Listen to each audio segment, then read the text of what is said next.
Welcome back to Venkat 95 views. Hello hi வணக்கம் மக்களே. இன்றைக்கி பிக் பாஸ் சீசன் 8ல் சுவாரஸ்யமான விஷயம் என்ன பார்த்தீங்கன்னா, நம்ம அந்த பொம்மை டாஸ்க் தாங்க. அதில் என்ன விஷயம் நடந்ததுன்னா, முத்துக்குமார் தாங்க இதில் திருட்டாட்டம் ஆடுறான். முத்துக்குமார் பவித்ரா. முத்துக்குமார் பார்த்தீங்கன்னா மஞ்சரியோட பொம்மை உள்ளே வைக்கிற வரைக்கும் மஞ்சரிக்காக ஹெல்ப் பண்ணுறதுக்காக முத்துக்குமார் ஃபிசிக்கலாக எல்லாரையுமே இது பண்ணிட்டு அட்டாக் பண்ணிட்டு மஞ்சரி உள்ளே போய் வச்ச பிறகு அவர் என்ன பண்ணுறாரு, தான் நியாயஸ்தர் மாதிரி மற்றவங்களெல்லாம் வந்து கண்டிக்கிற விதமாக அவர் பேசுகிறாரு. இதை பாயிண்ட் அவுட் பண்ணி அழகாக அந்த பாயிண்ட்டை கொண்டு வந்தது யாருன்னு பார்த்தீங்கன்னா ரயான் தான். ஆனால் ரயான் சொல்லும் போதும் முத்துக்குமார் வந்து அதை ஏற்றுக்கவே இல்லை நான் அப்படி இல்லை அப்படின்னு சொல்கிறாரு. இதில் பார்த்தீங்கன்னா இந்த பாயிண்ட்டை அருண் பிடிச்சிக்கிட்டாரு. அருண் பிடிச்சிட்டு வச்சு விளாசுவார் பாருங்க முத்து திணறுவார். அவரோட பேச்சு திறமையை வந்து இங்கே காட்டணும்னு அவர் பட்டிமன்றத்தில் காமிங்க. முத்து இது விளையாட்டு மன்றம். அந்த விளையாட்டில் வந்து நியாயமாக இருக்கணும். நீங்கள் பேசுகிறீங்கன்னா நியாயத்தோடு பேசுங்க, இங்கே டிபேட் பண்ணக்கூடாது. அதாவது என்னன்னா, மஞ்சரிக்கு சப்போர்ட் பண்ணிவிட்டு உள்ளே போகிற வரையே நீங்கள் வேறு மாதிரி விளையாடிட்டு அதுக்கப்புறம் ஃபிசிக்கலாக வந்து கழுத்தை பிடிக்காதுங்க, காலை பிடிக்காதுங்க, கையை பிடிக்காதுங்க சொல்லக்கூடாது. அதே மாதிரி தான் அந்த ராணுவ பிஹேவ் பண்ண விஷயமும் ஜாக்லின் கிட்ட பண்ணாரு. உடனே ஜாக்லின்க்கு கோவம் வந்துட்டு, நீ இப்படி பேசிட்டு சாரி சொல்லுவேன், அதே மாதிரி நானும் உன்னை பலார்னு ஒன்று விட்டுட்டு நானும் சாரி சொல்லவான்னும் போது அவனும் அடங்குவான். ஸோ இப்போ இந்த மாதிரி ராணுவ முத்து இவங்கெல்லாம் வந்து இம்மெச்சூர்டாக இருக்கிறாங்க, ரொம்ப மெச்சூரிட்டி மாதிரி வெளியில் காட்டிக்கிறாங்க. அடுத்தது பார்த்தீங்கன்னா இந்த சாச்சனாவும் அதே மாதிரி தான். காலையில் வந்து ஆக்டிவிட்டி டைமில் வந்து நம்ம இவரோட தீபக்கோட அந்த கேப்டன்சியை வந்து குறைவாக மதிப்பிட்டு ஒரு ஃப்ளாரை வந்து அவங்க கட் பண்ணி எடுத்துருவாங்க. யார் பேச்சுமே கேட்க மாட்டாங்க. அருணுக்கே அந்த பாயிண்டில் பார்த்தீங்கன்னா கோவம் வந்துடும்.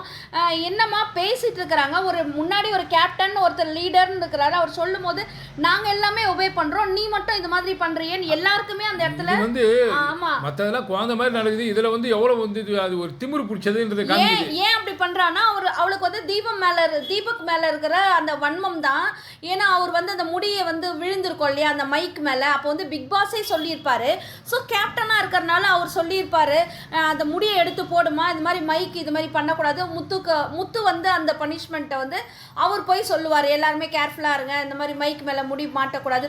ஸோ அதில் அப்போவே தீபக்கை வந்து ரொம்ப எதிர்த்து பேசுவா. அவள் வந்து எல்லார் மேலேயும் வந்து வஞ்சம் வைக்கிறா. அந்த சின்ன பசங்களாம் கரம் வச்சு பண்ணுவாங்க பார்த்தீங்களா, அது மாதிரி ஒரு மோசமான வளர்ந்தவ செய்கிறா. 21 ஏஜ்ன்றது வந்து குழந்தை கிடையாதுங்க.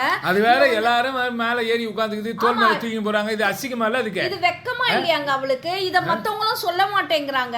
உள்ள இருக்கிற பிக் பாஸும் சொல்லலாம், இல்லை விஜய் சேதுபதி சாரும் சொல்லலாம். விளையாட வந்தால் விளையாட வரலாம், தூக்கி மேலே தோல் மேலே இன்னும் குழந்தையாது. ஆமாம், அது ஒரு ஜாலியாக செஞ்சால் அதுவும் ஒரு அபியூஸ் கணக்கில் தானே வரும். யூஸ் பண்ணிக்கிற மாதிரி தானே ஜென்ஸ் அதை. அப்போ அதுக்கு இடம் கொடுக்குற இவளே வாலண்டியர் ஏறி உட்காடுறாங்க.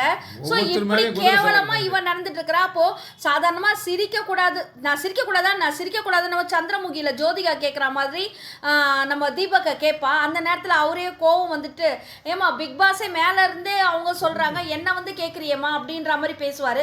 ஸோ இது மாதிரியான கேரக்டர்ஸ்லாம் உள்ளே இருந்து வெளியில் வந்துச்சுன்னா அதனால அந்த கோவத்தை வச்சுட்டு தான் அவன் என்ன பண்றான், அந்த பூவை கட் பண்ணிட்டு போயிடுறா. உடனே தீபக் நல்லா உரைக்கிற மாதிரி அவங்க அருண் கேட்பாரு. அப்போ வந்து தீபக் கரெக்டா உரைக்கிற மாதிரி சொல்றாரு, அவங்களுக்கு தெரிஞ்சது அதுதான் அப்படின்னும் போது நீங்க அப்படிலாம் இப்படிதான் பேசக்கூடாது அப்படின்னு திரும்பவுமா பேசுறாரு. இதை தான் போன வீக் எபிசோட்ல பாத்தீங்கன்னா, சண்டே எபிசோட்ல பாத்தீங்கன்னா சேதுபதி சாரும் அட்ரஸ் பண்ணியிருப்பார் சாச்சனா சிரிப்பா. அவருக்கே கோவம் வந்துடும், நீ இப்படி சிரிக்க கூடாது, நான் வேணா ஷோ முடிஞ்சிட்டு வெளியில போயிடுவேன், அப்புறம் உட்காந்து சிரி அப்படின்பாரு. ஸோ இது மாதிரி கேவலமான ஒரு மற்றவங்கள கோவப்படுத்துகிற விஷயங்களை எல்லாம் செஞ்சுட்டு ஒன்றும் தெரியாத பாப்பா அப்புறம் வேற மாதிரி ஏதாவது சொல்ல வருவாங்க. அது மாதிரி தான் அந்த பொண்ணு பண்ணிட்டு இருக்குதுங்க. அதே மாதிரி தான் இந்த திருட்டு பொண்ணு பவித்ராவும் அதே மாதிரி தாங்க மோசமான கேம் விளையாடுறாங்க. இந்த பொம்மை டாஸ்க்ல வந்து ரஞ்சித் வந்து இதுவாயிடுவாரு, அவுட் ஆயிடுவாரு. ஏன்னா பவித்ரா தான் ரஞ்சித்தோட பொம்மையே வைக்க மாட்டா. அதனால ரஞ்சித் அவுட் ஆகி வெளில வந்துடுவார். உடனே ஆனந்தியும் சாச்சனாவும் தான் இவ்வளோ நேரம் வந்து ரெண்டு பேரும் ஜோடியாக பேரா பண்ணி பொம்மைகளை வச்சுட்டு இருந்தாங்க. பவித்ரா இதில் நடுவில் உள்ள பூந்து என்ன பண்ணிட்டா, ரஞ்சித் பேர் வெளில போனதையும் ஆனந்தி கிட்ட வந்து என்னோட பொம்மையை நீ எடுத்துகிட்டு போ, உன்னோட பொம்மையை நான் எடுத்துகிட்டு போகிறேன், நான் வச்சிடுறேன் அப்படின்னு சொல்லி ஒரு ஏமாத்தி அவளை நம்ப வச்சு ஏமாத்தி மஞ்சரி கிட்டேயும் ஒரு டீலை போட்டு இவளோட பொம்மையை உள்ள வைக்கிற வரைக்கும் பார்த்துட்டு ஆனந்தி பொம்மையை உள்ள வைக்க மாட்டாங்க. கேட்டாக்கா வெளில வந்து சொன்னா அப்ப என்ன கூட விடவே சொல்றாங்க இல்ல. இல்ல அப்ப கூட என்ன சொல்றா மஞ்சரி நீங்க வைங்க அப்படின்னு வச்சிட்ட பிறகு தான் அவன் வைக்கிறான். சோ இது மாதிரி திருட்டு விளையாட்டை விளையாடிட்டு இருக்கிற இந்த பவித்ரா ஒரு பாய்சன்ங்க உள்ள வந்து அவ தேவையில்லாம இருக்கா. இதுல இருந்து என்ன தெரியுதுன்னா ஆக மொத்தம் மக்களே உள்ள இருக்கிறவுடைய ஒரு பக்கம் இல்லாம இப்ப ரெண்டாவது பக்கம் முகமும் வெளி காட்டுதுன்றதை நம்ம அது வெட்ட வெளிச்சமா தெரியுது.